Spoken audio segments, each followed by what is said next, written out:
नमस्कार, स्वागत है आप सभी का एसएससीए न्यूज के इस बुलेटिन में। आइए सबसे पहले नजर डालते हैं आज की सुर्खियों पर। जमशेदपुर के उलीडी थाने की पुलिस को मिली बड़ी सफलता। पुलिस ने हथियार के साथ 3 अपराधियों को किया गिरफ्तार।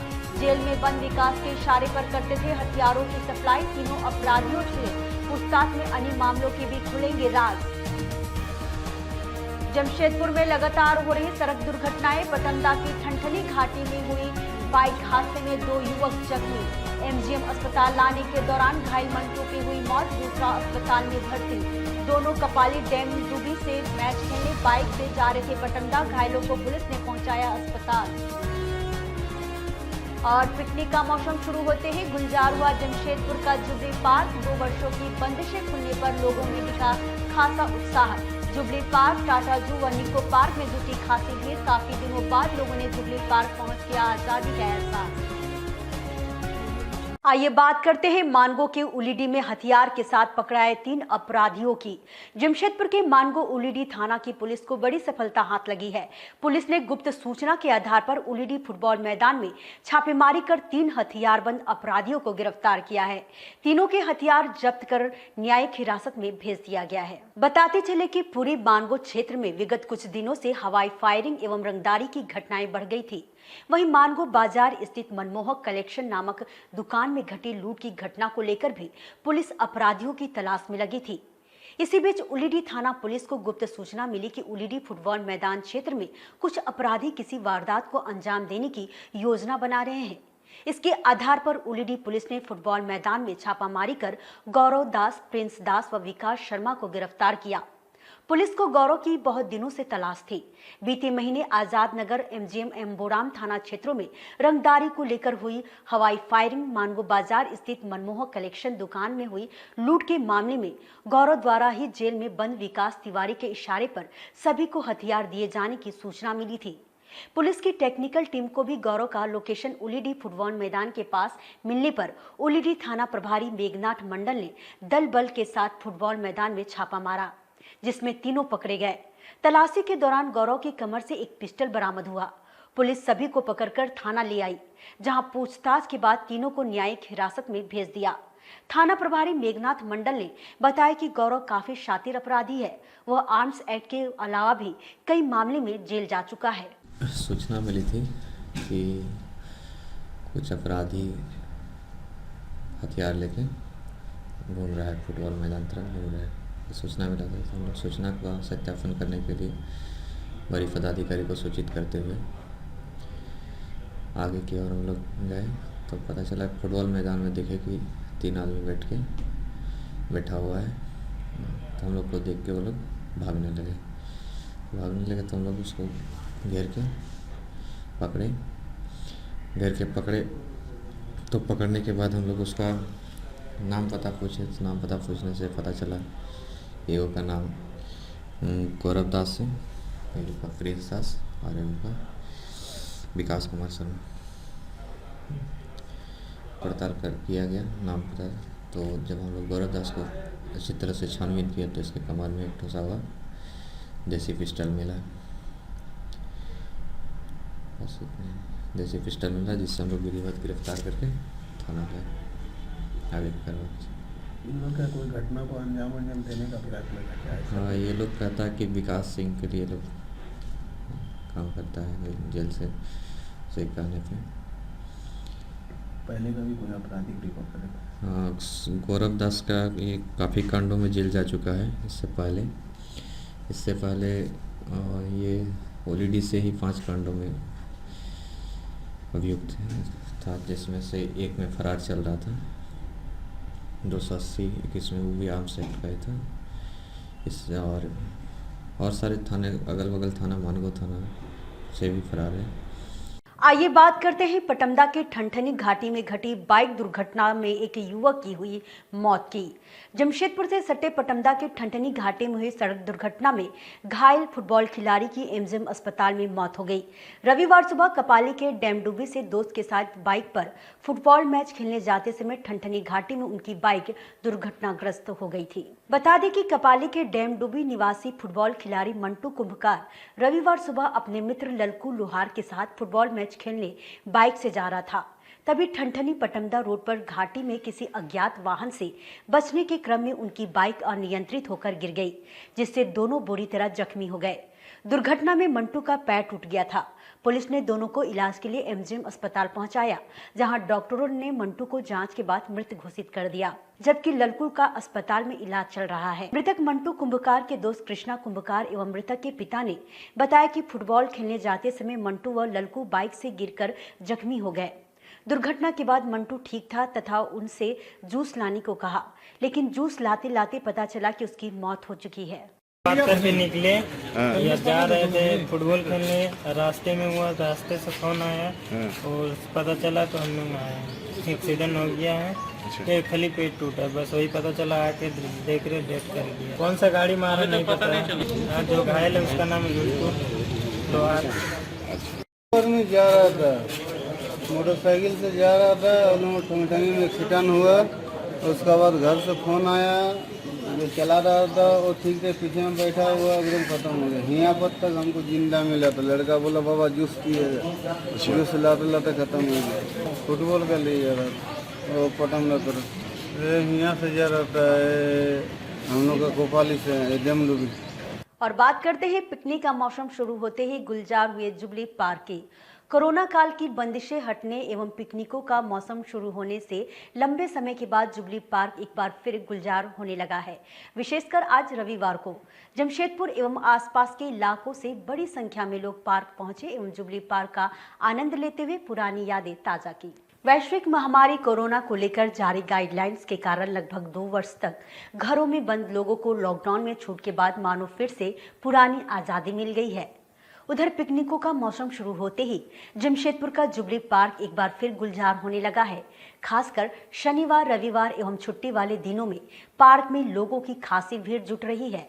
आज रविवार को भी जुबली पार्क में शहर एवं उसके आसपास के क्षेत्रों से बड़ी संख्या में लोग पार्क पहुंचे, जहां लंबे समय के बाद लोगों ने पार्क के सौंदर्य का आनंद लिया एवं परिजनों परिचितों के साथ विभिन्न खेलों का आनंद लिया। पार्क स्थित जूलॉजिकल पार्क में काफी लोग पहुंचे तो अम्यूजमेंट पार्क में जल क्रीड़ा करने वालों की भी खासी संख्या दिखी। करीब 2 साल बाद पिकनिक सीजन का आनंद लेने का मौका मिलने से भी लोगों में खासा उत्साह दिख रहा है। आज नवंबर के आखिरी रविवार को भी जुबली पार्क में पिकनिक मनाने व पार्क के सौंदर्य का आनंद लेने वालों की खासी संख्या दिखी। से आए वहाँ से आने के बाद जो है ना थोड़ा अपना नशा पानी कर रहे हैं। अच्छा आइसक्रीम खा रहे हैं। इसके बाद ये जुबली पार्क घूमेंगे, घूमने के बाद फिर हम निकलेंगे। हम लोग बेसिकली अकेले थे, पूरा दिन हम लोग ऐसे बीतता था। अभी खुला है तो हम लोग जहाँ जहाँ नहीं गए थे वहाँ घूम रहे हैं, सभी आदमियों को देख रहे हैं, तो अच्छा लग रहा है। डर भी लग रहा है तो फिर से ना आ जाए, तो इसीलिए पहले ही घूम ले रहे हैं। अगर फिर से आया तो फिर घर में ही रहना है। वेल टू बी फ्रैंक, यहाँ पे बहुत मज़ा आ रहा है। अभी पिकनिक का सीजन जब स्टार्ट ही हुआ है, यहाँ पे क्राउड काफ़ी अच्छा है। सारे प्रोटोकॉल से लोग मेंटेन भी कर रहे हैं, सब चीज़ कर रहे हैं। एंड मैं स्पेशली वहाँ से आई, बॉम्बे से आई हूँ, एंड यहाँ पे मुझे काफ़ी अच्छा भी लग रहा है खेल। बच्चे भी इंजॉय कर रहे हैं, हम भी इंजॉय कर रहे हैं, सब इंजॉय कर रहे हैं। इट्स वेरी नाइस एक्सपीरियंस हो गया। Exactly that's what I am saying कि एक ऐसा लग रहा है आज़ाद हो गया था, वापस एक बंदी हो गया था अंदर सबके सब। In fact my baby is also lockdown baby, उसके लिए first experience, second experience kind of है कि ये क्या है। तो that is very nice for me. आइए बात करते हैं धान की अच्छी फसल होने से पटमदा के किसानों में छाई खुशी की। इस वर्ष हुई अच्छी बारिश जमशेदपुर से सटे पटमदा प्रखंड के किसानों के लिए वरदान साबित हुई है। अच्छी बारिश के कारण धान की बम्पर फसल होने से इस वर्ष पटमदा क्षेत्र के ग्रामीण क्षेत्र के किसानों के चेहरे खुशी से खिल उठे हैं। क्षेत्र के किसान इन दिनों धान की तैयार फसल की कटाई एवं झराई में लगे हुए हैं। वर्ष 2021 में हुई अच्छी बारिश पटमदा क्षेत्र के किसानों के लिए वरदान बन गई है। वर्षों के बाद इस बार क्षेत्र में धान की बम्पर फसल हुई है, जिससे किसानों में खुशी की लहर है। क्षेत्र के ऊंचाई पर स्थित खेतों में भी इस बार किसानों को धान की दुगनी फसल होने की उम्मीद है। क्षेत्र के किसान इन दिनों धान की तैयार फसल की कटाई के साथ ही उनकी झराई में भी मशगूल हैं। हालांकि विगत दिनों हुई बेमौसम बारिश से धान की फसलों को थोड़ा नुकसान भी हुआ है, लेकिन इसके बाद भी किसानों की खुशी छलक पड़ी है। क्षेत्र के किसान खेतों में लगी धान की फसल काटकर खलिहानों में लाकर उनकी झराई कर रहे हैं, तो साथ में बाकी की फसल की कटाई भी चल रही है। किसानों को उम्मीद है कि सरकार इस बार उनकी धान की फसल समय से अच्छी कीमत पर खरीदेगी, जिससे उन्हें अच्छा मुनाफा होगा। ग्रामीण किसान राजशेखर महतो ने कहा कि इस बार धान की फसल अच्छी हुई है। अभी धान की कटाई एवं झराई दोनों पर काम चल रहा है। झराई के बाद उसे सुखाकर लैंपस में ले जाएंगे। तो ठीक ठाक हुआ है, बारिश में थोड़ी दिक्कत हो गई थी, लेकिन ओवरऑल सब कुछ ठीक ठाक है। और धान झड़ाई चालू है, धान कटाई भी चालू है। धान खेत में लाते जा रहे हैं मौसम के चलते। धान अभी खेत में कटाई चल रहा है और थोड़े दिन में और धान आ जाएगी और झड़ाई चालू होगा और उसी तरह देते जाएंगे। अभी मशीन से धान झड़ाई चालू है। धान झाड़ने के बाद इसको फिर इसको सुखाएंगे और उसके बाद फिर पैक करके और लैंप्स में देंगे। कितना खेती? देखिए 15-20 बीघा में करते हैं। आइए बात करते हैं सूर सप्तक द्वारा बच्चों के लिए आयोजित सांस्कृतिक प्रतियोगिता की। नगर की सांस्कृतिक संस्था सूर सप्तक की ओर से नगर के स्कूली बच्चों के लिए नृत्य एवं संगीत प्रतियोगिता का आयोजन किया गया। टेलको संगीत समाज भवन में आयोजित इस कार्यक्रम में शामिल सभी प्रतिभागियों को पुरस्कृत भी किया गया। जमशेदपुर के टेलको कॉलोनी स्थित संगीत समाज भवन में सूर सप्तक ने सांस्कृतिक प्रतियोगिता आयोजित की। इसमें जमशेदपुर के विभिन्न स्कूलों के सैकड़ों बच्चों ने शिरकत कर अपनी प्रतिभा का प्रदर्शन किया।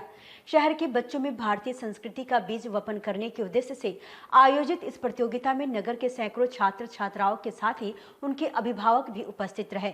प्रतियोगिता के बाद बच्चों को संस्था के देवाशीष चटर्जी ने पुरस्कृत किया। भारतीय संस्कृति को पतन से रोकने के लिए टेलको के संगीत भवन में सूर सप्तक कार्यक्रम का आयोजन किया गया। इस आयोजन से बच्चों में अपनी संस्कृति को समझने की प्रवृत्ति बढ़ेगी। वर्तमान में स्कूली बच्चे पाश्चात्य संस्कृति की ओर अधिक आकर्षित होने के कारण अपनी संस्कृति को भूलते जा रहे हैं। यह सही नहीं है। इस तरह की प्रतियोगिताओं से देश के बच्चों में अपनी संस्कृति के साथ ही नृत्य एवं गायन की ओर झुकाव होगा। इस मौके पर धर्मेंद्र कुमार सिन्हा ने बताया कि विगत 10 वर्षों से शहर में यह प्रतियोगिता आयोजित हो रही है। के प्रवर्तक श्री श्री आनंद मूर्ति जी हैं, जो आज समाज में सांस्कृतिक पतन हो रहा है कला के क्षेत्र में, उसे बचाने के लिए यह सुर सप्तक का कार्यक्रम आयोजित किया जाता है और ये लगभग 10 वर्षों से हम लोग आयोजित कर रहे हैं। और इसमें हमारे सारे जमशेदपुर के सारे स्कूल के बच्चों लोगों ने भाग लिया, जैसे हिलटॉप स्कूल के बच्चे, लाला स्कूल के बच्चे, चिन्मया स्कूल के बच्चे, शिक्षा निकेतन के सारे स्कूल यहाँ पर भाग लिए हैं। और हम लोग का समाज उत्थान के लिए कला को एक नया दिशा हम लोग दे रहे हैं सुर सप्तक के माध्यम से, और जिनको मंच नहीं मिल रहा है उनको हम लोग मंच भी प्रदान कर रहे हैं। अभी जो सॉन्ग और जिसमें सॉन्ग में करीब 150 बच्चों ने भाग लिया है और सभी को पुरस्कार वितरित कर दिया गया है। इसके बाद हमारा 2:30 बजे से ऑफलाइन जो है वो नृत्य का कार्यक्रम चालू होगा। ये जो सॉन्ग का जो कार्यक्रम था ये ऑनलाइन था और अभी ऑफलाइन जो है ये मंच पर 2:30 बजे से नृत्य का प्रतियोगिता चालू होगा। देवाशीष चटर्जी जी जो सुर सप्तक के संयोजक हैं, उन्हीं के द्वारा यह प्राइज वितरित किया गया। आइए बात करते हैं बिष्टुपुर राम मंदिर कमेटी द्वारा शुरू की जा रही वेद पाठशाला की। जमशेदपुर के बिष्टुपुर स्थित श्री राम मंदिर में पूर्वी सिंहभूम जिले की पहली वेद पाठशाला खुलेगी। मंदिर कमेटी इसकी तैयारियों में जुट गई है। राम मंदिर की वर्तमान कमेटी के पदाधिकारियों ने रविवार को मंदिर परिसर में प्रेस कॉन्फ्रेंस आयोजित कर इसकी जानकारी दी। बिष्टुपुर राम मंदिर में रविवार को मंदिर कमेटी की ओर से प्रेस कॉन्फ्रेंस का आयोजन किया गया। इस दौरान मंदिर कमेटी के पदाधिकारियों ने अपने 2 वर्षों के कार्यकाल का लेखा जोखा प्रस्तुत किया। मंदिर कमेटी के उपाध्यक्ष जम्मी भास्कर ने कमेटी द्वारा विगत 2 वर्षों में मंदिर प्रांगण में कराए गए विकास कार्यों की जानकारी देते हुए बताया कि मंदिर कमेटी समाज और शहर के विकास के लिए लगातार कार्य कर रही है। इसी कड़ी में कमेटी ने मंदिर परिसर में वेद पाठशाला की स्थापना का निर्णय लिया है। इस पाठशाला में छात्र छात्राओं को वेदों एवं शास्त्रों का ज्ञान दिया जाएगा, जिससे भावी पीढ़ियों को अपनी संस्कृति और धरोहरों के साथ ही इतिहास से भी अवगत कराया जा सके। उन्होंने बताया कि मंदिर कमेटी ने मंदिर के कामकाज को पारदर्शी बनाने के लिए तमाम लेन देन को ऑनलाइन कर दिया गया है। वहीं मंदिर के वेब पोर्टल की शुरुआत भी की जा रही है। 3 साल पुरानी मंदिर है जो कि जिससे झारखंड के तमाम हिंदू जो धर्मावलंबी हैं उनकी आस्था जुड़ी हुई है। और नई जो हमारी कमेटी बनी है 2 साल से जो है यहाँ कार्यभार संभाल करके इस विपरीत परिस्थिति में भी विकास के काम जो है सुचारू रूप से चला रही है। और आने वाले समय में जो पिछला हम लोगों ने काम किया, आप सामने देख रहे होंगे किस तरह जो है नया स्वरूप प्रदान किया गया कृष्ण मंदिर को, और वास्तु के नियम के तहत कई परिवर्तन किए गए हैं, जिसमें हमारे जो नैवेद्यशाला है उसका नया स्वरूप दिया गया, जो कुआं था उसको परिवर्तित किया गया। और सबसे बड़ी बात है कि जो आंध्रवासी हैं उनके द्वारा ही इस मंदिर की स्थापना की गई थी। और विशेष तौर पर जो हमारी कमेटी है उसमें दक्षिण भारतीय लोगों की ही प्रमुखता है। आगे क्या करने जा रहे हैं? आने वाले समय में सबसे प्रमुख तौर पर जो नैवेद्य वेद पाठ का जो ये है शाला है वो शुरुआत की जाएगी।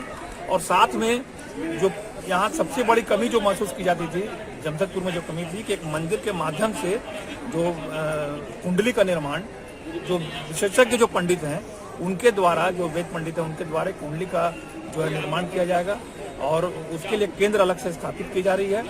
और उसके माध्यम से आप शादी ब्याह का जो मिलान है वो भी कर सकते हैं और एक विधिवत जो प्रक्रिया उसको आने वाले कुछ महीनों के अंदर में उसकी शुरुआत की जाएगी। और अब बात करते हैं बिष्टुपुर धर्म शास्त्रा मंदिर में रविवार को संपन्न हुए शास्त्रा प्रीति महोत्सव की। जमशेदपुर के बिष्टुपुर स्थित उत्तर सबरीमाला धर्म शास्त्रा मंदिर में चल रहा 73वां शास्त्रा प्रीति महोत्सव रविवार को संपन्न हो गया। आमतौर पर जनवरी फरवरी माह में आयोजित होने वाला शास्त्रा प्रीति महोत्सव इस बार लॉकडाउन में छूट के बाद अभी आयोजित किया गया।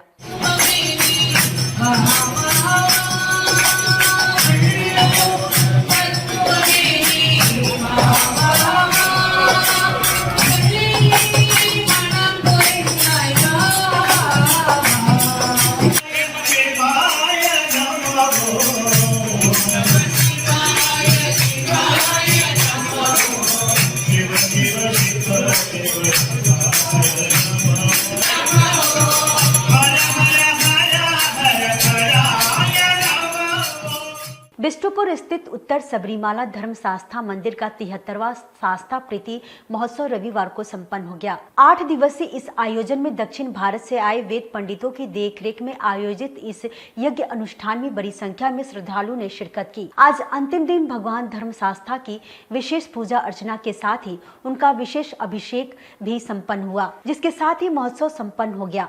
मंदिर कमेटी के चेयरमैन पीएन शंकर ने बताया कि कोविड की वजह से आमतौर पर जनवरी फरवरी माह में आयोजित होने वाला प्रीति महोत्सव इस वर्ष लॉकडाउन में छूट मिलने के बाद नवंबर में आयोजित हुआ। उन्होंने कहा कि वर्ष 2022 का प्रीति महोत्सव नियत समय पर आगामी जनवरी फरवरी माह में करने का प्रयास किया जाएगा।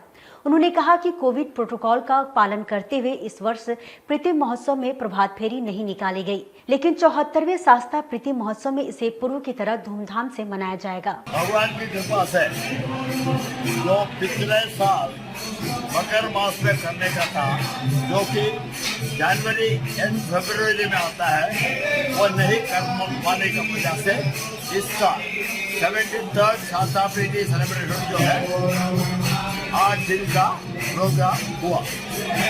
अभी हम लोग ओलंपिक्स का बाजी कोई मिस नहीं करना चाहते। 2021 में हुआ, उसको 2020 ओलंपिक्स कहा था, वैसे हम लोग भी इसको 73rd शास्त्रा प्रीति सेलिब्रेशन अभी 74th जो है इस जनवरी एंड फरवरी 6 तक होगा। तो वो सब इनकी मेहरबानी है, बहुत बढ़िया हो गया था, सोचा ही नहीं था, बहुत बढ़िया हो गया। खास करके महालक्ष्मी का जो है आपका फ्राइडे वो भी बढ़िया हो गया था। और कल जो है पूरा दिनों के लिए पूर्णाभिषेक था, मतलब है कि 11 बार रुद्र जप करके एक रुद्र में भी पूरा तेल, पूरा खीर, पूरा दही ऐसा करके 11 हुआ था। और आज भी जो है कल का जैसा ही हुआ था, लेकिन कल खास करके ये खीर जो बना वो नारियल का खीर निकाल के खीर का पानी। आइए बात करते हैं बरसात में बही पुलिया के निर्माण के लिए ग्रामीणों द्वारा प्रदर्शन किए जाने की। जमशेदपुर से निकट पोटका प्रखंड के सिकुड़साई एवं उसके आसपास के 20 से करीब गांव मुख्य मार्ग स्थित नाले पर बना पुल टूट जाने के कारण सड़क से सीधी पहुंच से वंचित हो गए हैं। इन गांवों के लोगों को बीच में बहते इस छोटे नाले के कारण संकट के समय गांव से बाहर निकलने में भी परेशानी हो रही है। बनना चाहिए, हमारा रोड बनना चाहिए, हमारा रोड बनना चाहिए। बता दें कि पोटका प्रखंड के सिकुड़साई के पास मुख्य मार्ग स्थित नाले पर बनी पुलिया बरसात में बह गई। इसके कारण सिकुड़साई से क्षेत्र के 20 से अधिक गांव तक सड़क मार्ग से सीधे पहुंच पाना मुश्किल हो गया है। क्योंकि इस मार्ग से ही इन गांवों तक पहुंचा जा सकता है। विशेष रूप से बीमार लोगों या गर्भवती महिलाओं को अस्पताल पहुंचाने में भारी कठिनाई होती है। वहीं ग्रामीणों ने बताया कि पुलिया बह जाने से वे लोग विगत कई महीनों से परेशान हैं। उनका कहना है कि नाले पर दोबारा पुल बनाया जाए तो उनकी परेशानी भी दूर हो। ग्रामीणों ने सड़क एवं पुल के शीघ्र निर्माण की मांग रखी। सर, हमारे यहाँ सबसे बड़ा प्रॉब्लम है कि रास्ता का, ठीक है।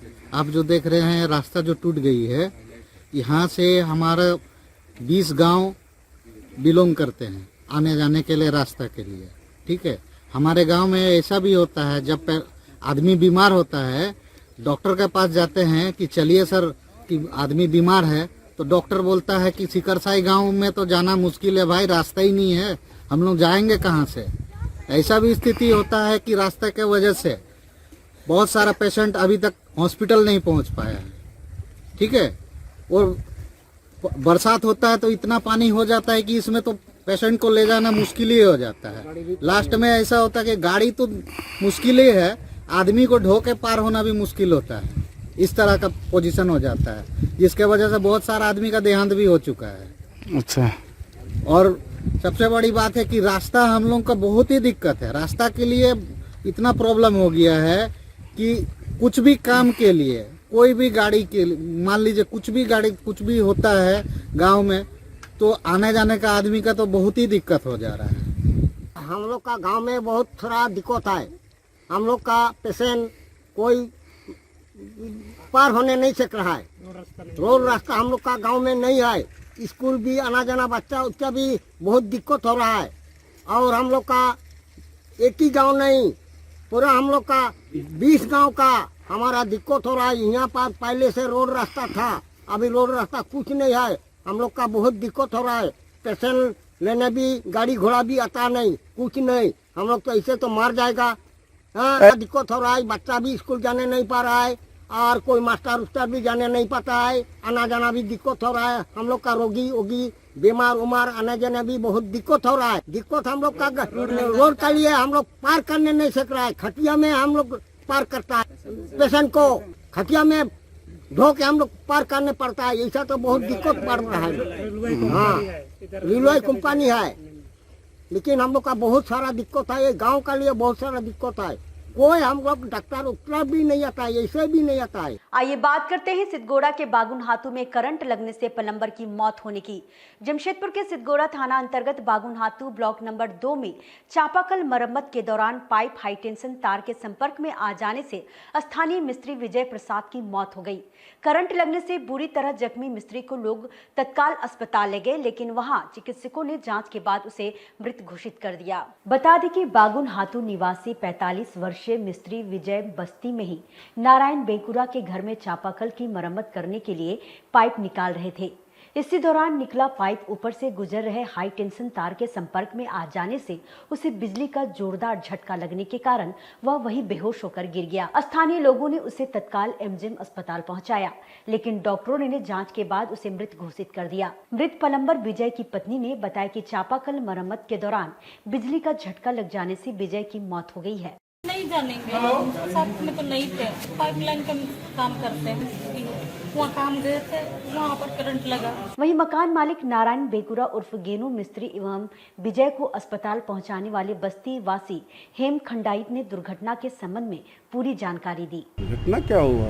घटना वही आपका चापाकल बना रहे थे, वो पाइप निकाला, वो पाइप सड़ गए हाई टेंशन तार में, उसको झटका लगा, वो भिगा गए।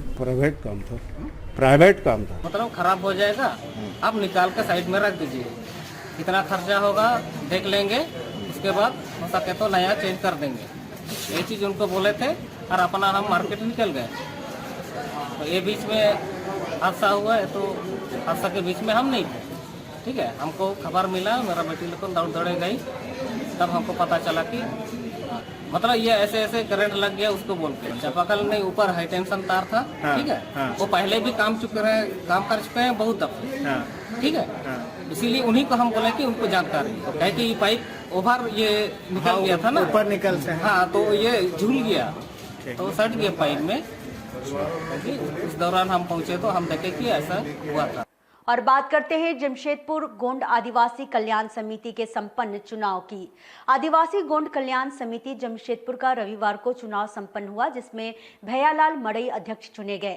आदिवासी गोंड समाज की बेहतरी के लिए गठित जमशेदपुर आदिवासी गोंड कल्याण समिति के सदस्यों ने इस चुनाव में हिस्सा लिया। रविवार को जमशेदपुर स्थित आदिवासी गोंड कल्याण समिति की बैठक आयोजित हुई, जिसमें पूर्व निर्धारित कार्यक्रम के अनुसार समिति का चुनाव संपन्न हुआ। इसमें समाज के भैयालाल मड़ई को अध्यक्ष चुना गया। इनके अतिरिक्त सुधीर लाल मंडावी को महासचिव, जबकि राधिका मोहन एवं महावीर ठाकुर को उपाध्यक्ष चुना गया। जमशेदपुर आदिवासी गोंड समाज के लोगों की उपस्थिति में आयोजित इस कार्यक्रम में चयनित पदाधिकारी आगामी 2 वर्षों तक समाज की बेहतरी के लिए कार्य करेंगे। नवनिर्वाचित अध्यक्ष भैयालाल मड़ई ने बताया कि जमशेदपुर में पिछड़े आदिवासी गोंड समाज को आगे लाने के लिए समाज के लोगों की एकजुटता जरूरी है। वे सभी सदस्यों के साथ मिलकर इसके लिए कार्य करेंगे। आगे का कार्यक्रम हमारा उपस्थिति अभी समाज का बहुत नवीन है। उम्मीद करते हैं आगे कि इस संस्था के उपस्थिति को कार्य में चलाते हुए आगे बढ़ाना और उपस्थिति को बढ़ाना, ताकि हम कोई भी कार्यक्रम करें उसमें हमें सफलता मिले। इसलिए उपस्थिति हमारे बहुत जरूरी है। सबको साथ लेके कार्यक्रम को सफल बनाने में उपस्थिति अनिवार्य है, इसलिए उपस्थिति को बढ़ाना है। वहीं आदिवासी गोंड कल्याण समिति के महासचिव सुधीर लाल मंडावी ने बैठक में संपन्न चुनाव की सूचना देते हुए नवनिर्वाचित पदाधिकारियों की जानकारी दी। ये हमारा आदिवासी गोंड कल्याण समिति का आज चुनाव था। पिछला चुनाव हमारा 2018 में हुआ था। तो किसी भी संस्था के लिए ये बहुत ज़रूरी है कि समय समय पर चुनाव होता रहे, क्या कि समय पर चुनाव होने से ही वो संस्था गतिशील रहती है, जीवित रहती है। जिस संस्था में समय से चुनाव नहीं होता है वह संस्था आस्ते आस्ते करके धीरे धीरे समाप्त हो जाती है। इसी निमित्त हम लोग अपने आदिवासी गोंड कल्याण समिति के सभी जितने भी हमारे अस्थायी मेंबर हैं, इन्हीं के बीच में हमारा यह आज का चुनाव का कार्यक्रम है। अभी हमारा चुनाव हो गया है और प्रेसिडेंट हमारा आदरणीय श्रीमान भैयालाल मड़ई जी हैं और उपाध्यक्ष हैं हमारे राधिका मोहन जी और हमारे 2 उपाध्यक्ष हैं और एक हैं महावीर ठाकुर। प्रेसिडेंट से क्या आशा है आपको? प्रेसिडेंट से यही आशा है कि वो इस समाज को और ऊंचाई पर ले चले। पिछले वर्ष जितने कार्यक्रम हुए थे हम लोग उम्मीद करते हैं उनसे कि वह और भी अच्छे अच्छे कार्यक्रम लेकर के आएँ और समाज के उन्नति के लिए जो भी होता है, जो उनके गरीब निसहाय जो हैं उनको मदद करना है, इस तरह का, चाहे पैसा से हो, चाहे तन से हो, चाहे जिस तरह से भी हो, मोरल सपोर्ट देना हो, तो उसको हम लोग पूरा करते हैं। आज के इस बुलेटिन में बस इतना ही। हम फिर हाजिर होंगे कुछ और नई खबरों के साथ। तब तक के लिए SSCN न्यूज की पूरी टीम की ओर से मुझे दीजिए इजाजत। नमस्कार।